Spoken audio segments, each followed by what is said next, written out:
Herbert West, Reanimator, by H.P. Lovecraft. Part 5. The Horror from the Shadows. Many men have related hideous things, not mentioned in print, which happened on the battlefields of the Great War. Some of these things have made me faint, others have convulsed me with devastating nausea, while still others have made me tremble and look behind me in the dark. Yet, despite the worst of them, I believe I can myself relate to the most hideous thing of all. The shocking, the unnatural, the unbelievable horror from the shadows.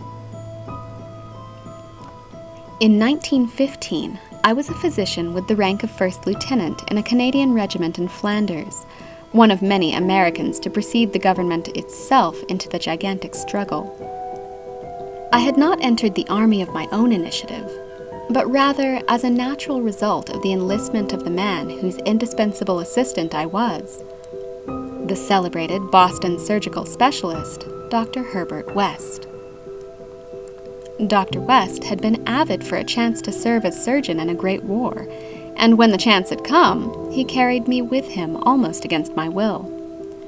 There were reasons why I could have been glad to let the war separate us. Reasons why I found the practice of medicine and the companionship of West more and more irritating. But when he had gone to Ottawa and through a colleague's influence secured a medical commission as major, I could not resist the imperious persuasion of one determined that I should accompany him in my usual capacity. When I say that Dr. West was avid to serve in battle, I do not mean to imply that he was either naturally warlike or anxious for the safety of civilization. Always an ice-cold intellectual machine, slight, blonde, blue-eyed, and spectacled, I think he secretly sneered at my occasional martial enthusiasms and censures of supine neutrality. There was, however, something he wanted in embattled Flanders, and in order to secure it, had to assume a military exterior. What he wanted was not a thing which many persons want, but something connected with the peculiar branch of medical science which he had chosen quite clandestinely to follow, and in which he had achieved amazing and occasionally hideous results. It was, in fact, nothing more or less than the abundant supply of freshly killed men in every stage of dismemberment. Herbert West needed fresh bodies, because his life work was the reanimation of the dead. This work was not known to the fashionable clientele who had so swiftly built up his fame after his arrival in Boston, but was only too well known to me, who had been his closest friend and sole assistant since the old days in Miskatonic University Medical School at Arkham. It was in those college days that he had begun his terrible experiments, first on small animals, and then on human bodies shockingly obtained.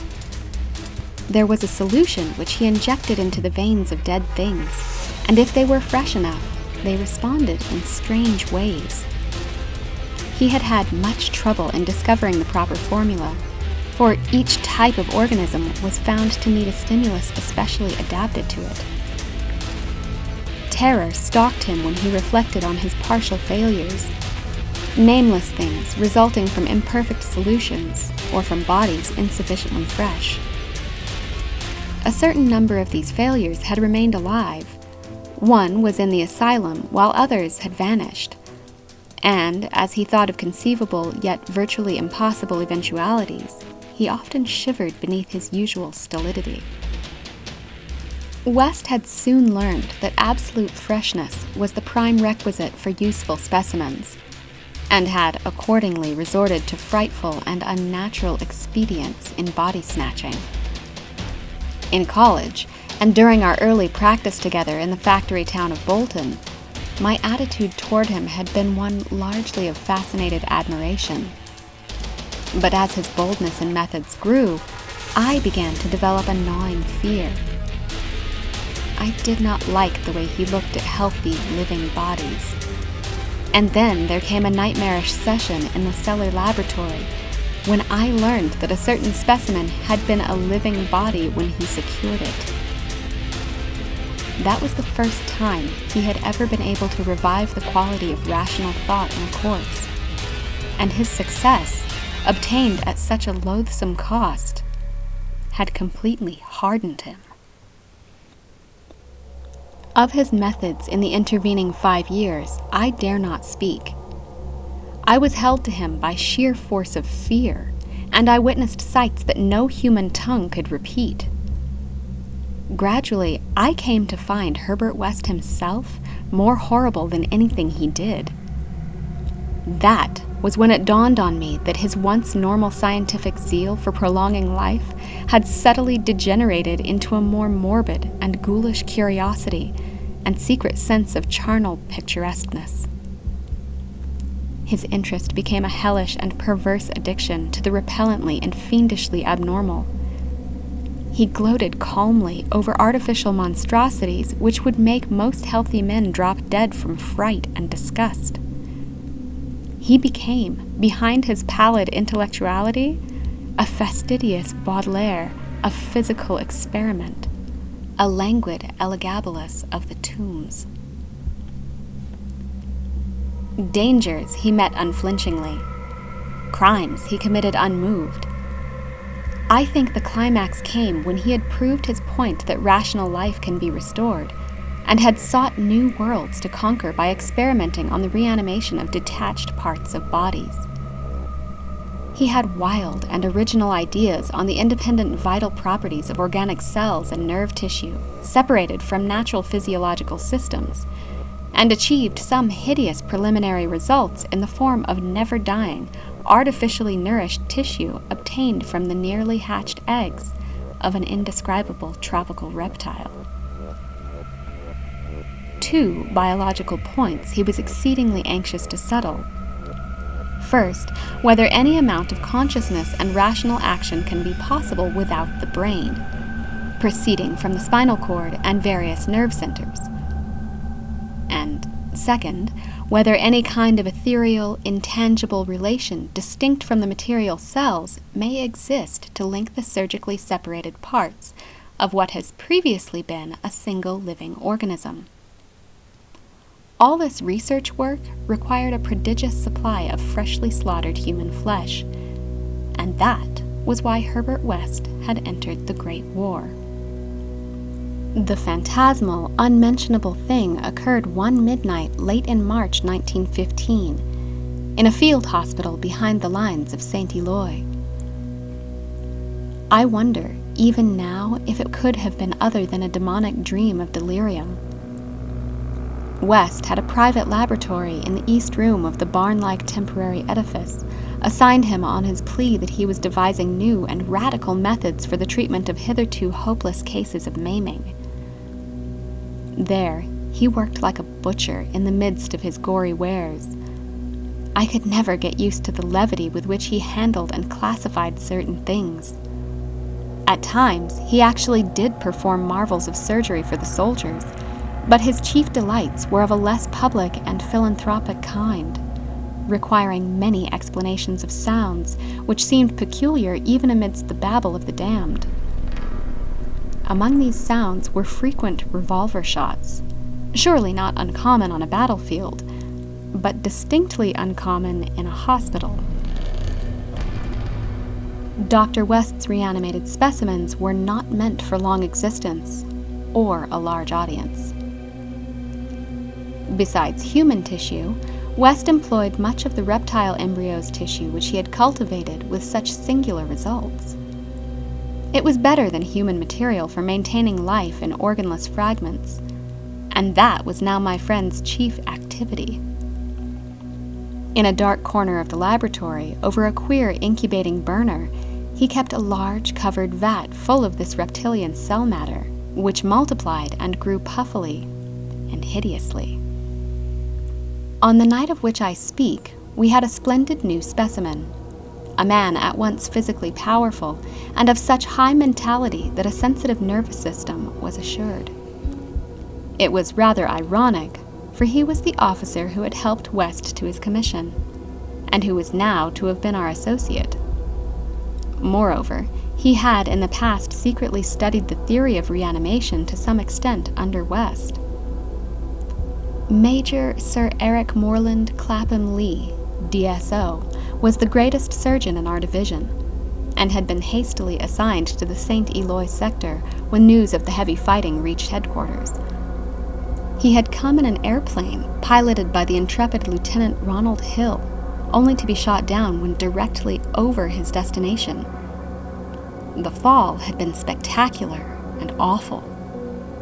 Hill was unrecognizable afterward, but the wreck yielded up the great surgeon in a nearly decapitated but otherwise intact condition. West had greedily seized the lifeless thing which had once been his friend and fellow scholar, and I shuddered when he finished severing the head, placed it in his hellish vat of pulpy reptile tissue to preserve it for future experiments, and proceeded to treat the decapitated body on the operating table. He injected new blood, joined certain veins, arteries, and nerves at the headless neck, and closed the ghastly aperture with engrafted skin from an unidentified specimen which had borne an officer's uniform. I knew what he wanted: to see if this highly organized body could exhibit, without its head, any of the signs of mental life which had distinguished Sir Eric Moreland Clapham Lee. Once a student of reanimation, this silent trunk was now gruesomely called upon to exemplify it. I can still see Herbert West under the sinister electric light as he injected his reanimating solution into the arm of the headless body. The scene I cannot describe. I should faint if I tried it, for there is madness in a room full of classified charnel things, with blood and lesser human debris almost ankle-deep on the slimy floor, and with hideous reptilian abnormalities sprouting, bubbling, and baking over a winking bluish-green specter of dim flame in a far corner of black shadows. The specimen, as West repeatedly observed, had a splendid nervous system. Much was expected of it, and as a few twitching motions began to appear, I could see the feverish interest on West's face. He was ready, I think, to see the proof of his increasingly strong opinion that consciousness, reason, and personality can exist independently of the brain. That man has no central connective spirit, but is merely a machine of nervous matter, each section more or less complete in itself. In one triumphant demonstration, West was about to relegate the mystery of life to the category of myth. The body now twitched more vigorously, and beneath our avid eyes commenced to heave in a frightful way. The arms stirred disquietingly, the legs drew up, and various muscles contracted in a repulsive kind of writhing. Then the headless thing threw out its arms in a gesture which was unmistakably one of desperation. An intelligent desperation, apparently sufficient to prove every theory of Herbert West. Certainly, the nerves were recalling the man's last act in life, the struggle to get free of the falling airplane.